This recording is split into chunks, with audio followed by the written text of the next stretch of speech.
ছিঁড়েছে, এটা মানে পুরো মুসলিমদের কলিজা টেনে ছিঁড়েছে।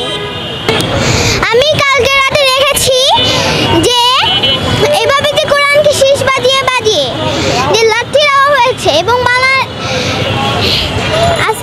নতুন ফেরাউন আর নমরুদ এসেছে, আমি কালকে রাতে ভিডিওটা রেখেছি। শীষ বাজিয়ে বাজিয়ে নাচ করতে করতে লাঠি মেরেছে, কোরআনকে লাঠি মেরেছে, টেনে ছিঁড়ে ফেলেছে। পুরা শুধু কোরআনকেই ছেড়েনি, এটা পুরো বাংলাদেশের পুরো মুসলিমদের কলিজা টেনে ছিঁড়েছে। আমি তাদের শুধু একটাই শাস্তি হওয়া উচিত, তাদের আল্লাহু আকবার বলে প্রকাশ্যে, যেহেতু সে সাহস করে প্রকাশ্যে যে সে লাঠি মেরেছে, কোরআনকে লাঠি মেরে মেরে ছিঁড়েছে, সেই জন্য প্রকাশ্যে আল্লাহু আকবার বলে তাদেরকে টেনে ছিঁড়ে ফেলা উচিত। এবং কিছু মানুষ এখন বলছে যে ও অসুস্থ, এই জন্য সেরকম। অসুস্থ হলে তো উলঙ্গ হয়ে থাকতো, বাইরে ঘোরাফেরা করতো, বাইরেই ঘুমাতো, ও খাওয়া দাওয়া কিচ্ছু বুঝতো না।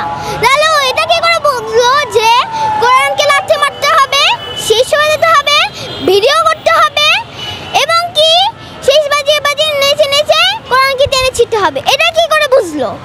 সেরকম ভণ্ডামি বাদ দাও, ওর কোনো ক্ষমা নেই, আমরা ওর কোনো ক্ষমা করব না। এখানে আমাদের মুহাম্মদ সাল্লাল্লাহু আলাইহি ওয়াসাল্লাম, আমাদের ঈমান, আমাদের আল্লাহ, আমাদের দ্বীন সব লেখা আছে। এটা টেনে টেনে ছিঁড়েছে, এটা মানে পুরো মুসলিমদের কলিজা টেনে ছিঁড়েছে। তো এরকম সব ভণ্ডামি করা বাদ দাও, ওর কোনো ক্ষমা নেই।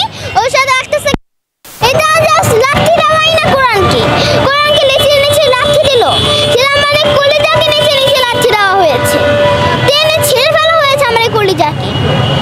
কারণ এই কোরআনটা পুরো মুসলিমদের কলিজা, কোরআনটা সব মুসলিমদের কলিজা, এই বলে কি এটা ছিঁড়ে ফেলবে? ওর জন্য আমার একটাই দাবি যে ওকে আল্লাহু আকবার বলে সবার সামনে প্রকাশ্যে টেনে ছিঁড়ে ফেলা উচিত। আমার নাম হচ্ছে নিহা, আর আমি ক্লাস স্ট্যান্ডার্ড 1-এ। গত 3 দিন আগে হিন্দুদের সর্বোচ্চ যে অনুষ্ঠান, ধর্মীয় অনুষ্ঠান,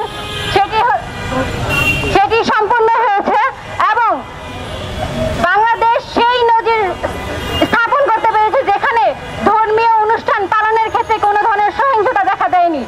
আমরা বাংলাদেশের মানুষ সাম্প্রদায়িক সম্প্রীতিতে বিশ্বাসী।